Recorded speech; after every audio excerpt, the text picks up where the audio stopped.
When I told people that I was going to Aberdeen, a lot of the first reactions I got was just like puzzlement. Like, really? Aberdeen? Aberdeen was on the list because there's this sleeper train that leaves from London, the Caledonian Sleeper. It's really nice. Kind of brings back that feeling of being in the sort of golden age of travel when you had a dining car and little sleeper cabins. Journey nighttime. Get it?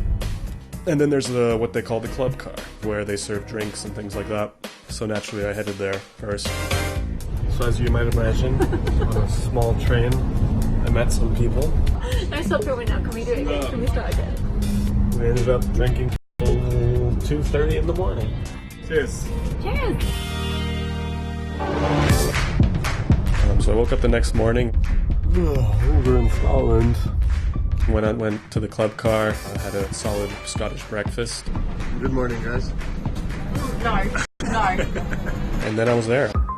My first impressions of Aberdeen were that it's really grey. And I don't just mean the weather, but the buildings too. It's like a monochrome city. A lot of the buildings are made of this grey granite, so it gives an interesting feeling to the whole city. Spooky vibe. Walking through a graveyard. I had been connected to someone named John Reed. Yeah, my name's John, so I'm the tour guide for today. He works with New Art. It's a street art organization, and they bring in street artists from all over the world to paint murals around the city. There's so much, and it's so well done. Artists from everywhere, from Argentina to Belgium, some local Scottish artists too. It really opened up the city for me in a way. And it made me think, it's funny to have this grey city that's being brightened up by street art. It's almost like all that grey serves as kind of a perfect canvas for these artists. John introduced me to some other people, including Ade Adesinda, who's originally Nigerian, but now he has a studio in Aberdeen. A guy named Neil, who works in Peacock Studios, which is a print-making studio. Meeting a local can really just change everything. Now I'm way more excited about Aberdeen than I was when I first arrived.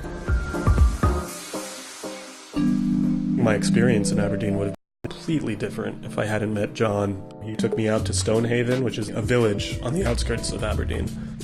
We're just out here in Stonehaven, where we're about to go and get some fish and chips from the bay, which is, in my opinion, one of the best fish and chip shops in the UK. So, happy days.